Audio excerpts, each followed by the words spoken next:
you want to know what kind of mistakes we made while installing analog cameras for bigger complexes and layouts? Do you know it is these mistakes which made us build foolproof systems that don't fail fast and work without challenges? Hi, my name is Sibin, a surveillance and security specialist and also the proprietor of Trinity Computer Solutions. As security experts, we have come across a lot of challenging situations in our initial days, and today I would like to share with you few of the lessons we learned while installing analog cameras for bigger complexes and layouts. First thing is planning. Proper planning of the entire location is very important. If the location needs more than 16 or 20 cameras, and if the camera locations are in different clusters, then we highly recommend usage of IP cameras over analog cameras. However, due to limitations in practical installation and distance, sometimes we may have to consider going for analog itself. Second one, since it's analog cameras, we will have individual cables coming from all installed cameras, and if the number of cameras are more, then it's going to be a bunch of cables. So plan to install DVR in such a location that it can accommodate these cables, and also choose the location wisely so that we don't spend too much on cabling.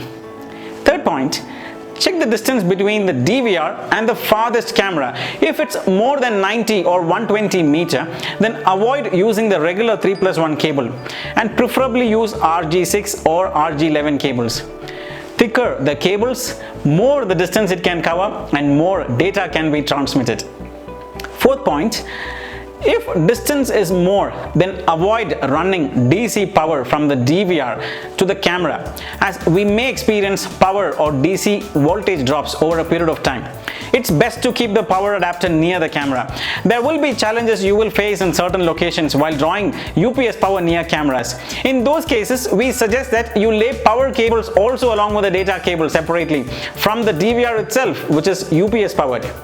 The fifth point, most importantly, consider the safety of the cabling. Look if the site needs any overhead or underground cabling, and accordingly make sure you install them in high tensile conduits or use shielded or armored cables or outdoor use cables only. Cables for indoor use and outdoor use is totally different. The last point, always make sure the camera connectors connecting the cable and the camera is secured in a PVC or a metal box, so that we protect it from rainwater, dust, and increase the life and thereby reducing maintenance of these cameras. Hope you found these informations helpful. Let us know in the comments below if you have ever faced any other challenges while installing CCTV for bigger complexes and layouts. Don't forget to like our page and subscribe to our channel for more videos. This is Sibin signing off. See you in my next video. Thank you.